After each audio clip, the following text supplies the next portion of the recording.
Hello students, welcome to Aerotalk classes, one step ahead for learning where we help you to achieve your goals. Students, today we will discuss some previous year questions related to the chapter biomolecules.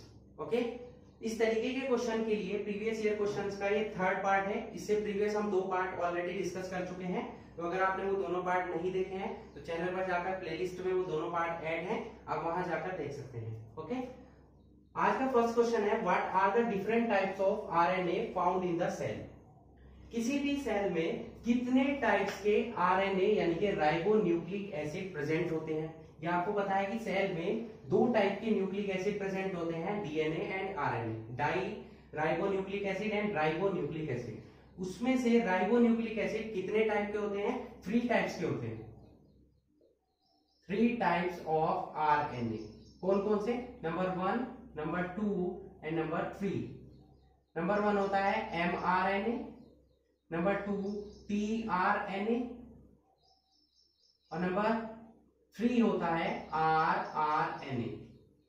mRNA से मतलब क्या है? Messenger ribonucleic acid. T से मतलब क्या है? Transfer ribonucleic acid. और R से मतलब क्या है? Ribosomal ribonucleic acid. ये 3 टाइप के राइबोन्यूक्लिक एसिड प्रेजेंट होते हैं किसी भी सेल में। क्लियर हुआ क्वेश्चन? ठीक है, इंपॉर्टेंट क्वेश्चन है, 1 मार्क में या 2 मार्क्स में एग्जाम में पूछा जाता है। नेक्स्ट है why can not vitamin C stored in our body. Vitamin C जो है हमारी बॉडी में स्टोर नहीं होता है, उसका रीजन क्या है? अब जो विटामिन सी है ये होता है वाटर सोल्यूबल। विटामिन बी और विटामिन सी क्या होते हैं? Water soluble. जब ये वाटर सोल्यूबल होता है तो ये हमारी बॉडी से एक्सक्रीट हो जाता है, excreted in the form of urine. Urine की फॉर्म में ये बाहर निकल जाता है। इसीलिए विटामिन सी वाटर सोल्यूबल होने की वजह से हमारी बॉडी में क्या होता है? स्टोर नहीं होता है। इसीलिए हमको इसको ज्यादा रिक्वायरमेंट होती है कंज्यूम की।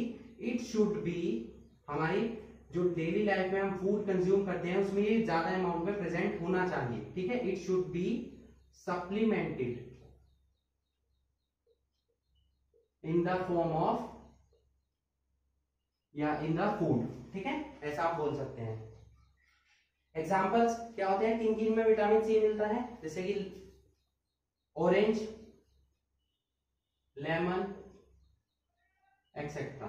ठीक है, ये इसके एग्जांपल हो गए। विटामिन सी हमारी बॉडी में स्टोर क्यों नहीं होता? क्योंकि वो वाटर सोल्यूबल है। पानी में घुलने की वजह से क्या हो जाता है? वो हमारी बॉडी में यूरिन की प्रेजेंस में क्या हो जाता है? एक्सक्रीट हो जाता है, बाहर निकल जाता है। इसीलिए इसको हमारे फूड में प्रेजेंट होना ही चाहिए।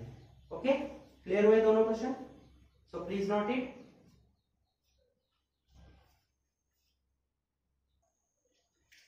क्वेश्चन नंबर 3 है what are nucleic acid, mention their 2 important function. Nucleic acid क्या होते हैं? इनके कोई भी 2 फंक्शन आपको मेंशन करने हैं। ठीक है, न्यूक्लिक एसिड क्या होते हैं? न्यूक्लिक एसिड्स पॉलीमर्स कंपाउंड होते हैं। ठीक है, क्या होते हैं? पॉलीमर कंपाउंड होते हैं। और किससे मिलकर बने होते हैं? न्यूक्लियोटाइड से। तो हम क्या बोल सकते हैं? They are polymer compounds made by the monomer nucleotides. किससे मिलकर बने होते हैं? न्यूक्लियोटाइड से मिलकर बने होते हैं। और ये क्या होते हैं? पॉलीमर कंपाउंड होते हैं। मतलब जब बहुत सारे न्यूक्लियोटाइड्स आपस में बॉन्डिंग करते हैं तो क्या इसका फॉर्मेशन होता है? न्यूक्लिक एसिड्स का। So they are also known as, इनको क्या बोल सकते हैं? Poly nucleotides. भाई न्यूक्लियोटाइड से मिलकर बने हैं और पॉलीमर से आते हैं तो इनको क्या बोल सकते हैं हम? Poly nucleotides. दे आर कहां मिलते हैं? Found in cell of all living organism.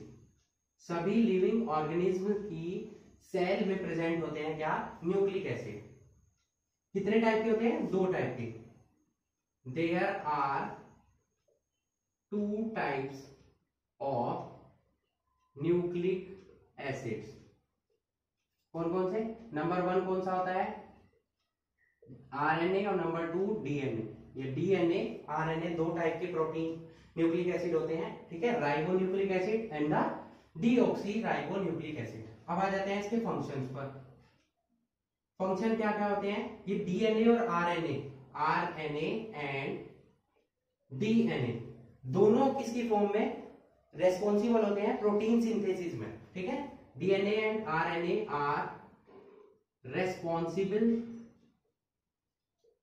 For protein synthesis, और प्रोटीन की सिंथेसिस में किसका यूज करते हैं, एंजाइम्स का, यूजिंग एंजाइम्स, ठीक है। Number 2, DNA is a genetic material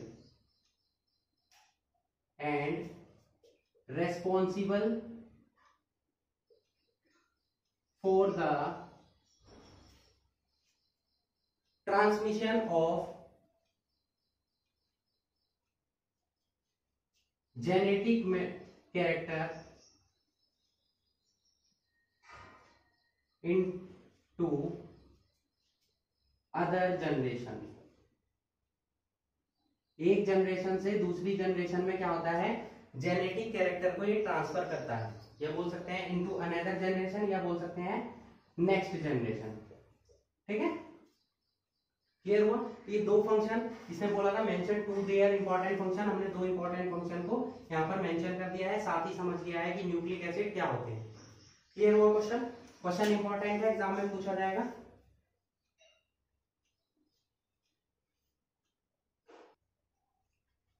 question number 4, what is the difference between nucleosides and nucleotides. Important question, और फिफ्थ क्वेश्चन भी इंपॉर्टेंट है, ठीक है। न्यूक्लियोसाइड्स और न्यूक्लियोटाइड के बीच में क्या डिफरेंस होता है, ठीक है। यहां पर तो एक लेटर का ही डिफरेंस है, बट इनमें स्ट्रक्चर में काफी डिफरेंस होगा। जो न्यूक्लियोसाइड्स होते हैं वो किस किस का कॉम्बिनेशन होते हैं, ये बनते हैं बेस और शुगर से, ठीक है। जबकि जो न्यूक्लियोटाइड्स हैं वो किससे मिलकर बनते हैं, बेस, इससे अटैच होता है शुगर, और इससे अटैच होता है क्या, फॉस्फोरिक एसिड। क्लियर हुआ। दोनों में डिफरेंस समझ में आया। न्यूक्लियोसाइड्स में केवल बेस और शुगर अटैच होंगे, न्यूक्लियोटाइड्स में बेस शुगर और शुगर के साथ अटैच हो जाएगा फॉस्फोरिक एसिड। यहां पर बेस दो हो सकते हैं, दो टाइप के बेसिस पढ़ाए हुए हैं आपको, प्यूरिन बेसिस और पिरिमिडीन बेसिस। तो जो कार्बन 1 होगा किसका, शुगर का, वो अटैच होगा कार्बन 9 से और कार्बन 1 से। कार्बन 9 कौन सा, प्यूरिन बेसिस का, और कार्बन 1 किसका, पिरिमिडीन बेसिस का।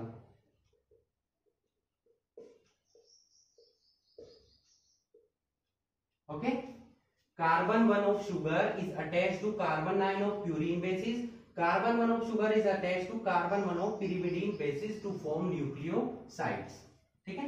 ये कैसे नेचर के होंगे, बेसिक नेचर के होंगे। और न्यूक्लियोटाइड्स कैसे होते हैं, एसिडिक नेचर के होते हैं।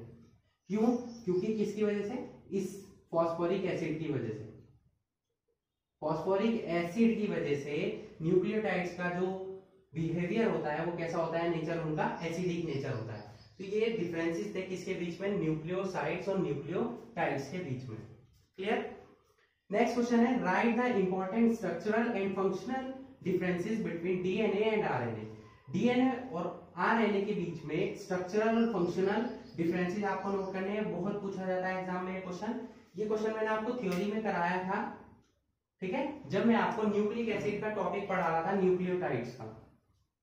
तो वहां से आप इस क्वेश्चन को नोट करेंगे, ठीक है, क्योंकि ये ऑलरेडी मैं नोट करा चुका हूं, और इन क्वेश्चन की आप प्रैक्टिस करेंगे। Okay okay students, so that's it for today. Hope you enjoyed the video and thanks for watching.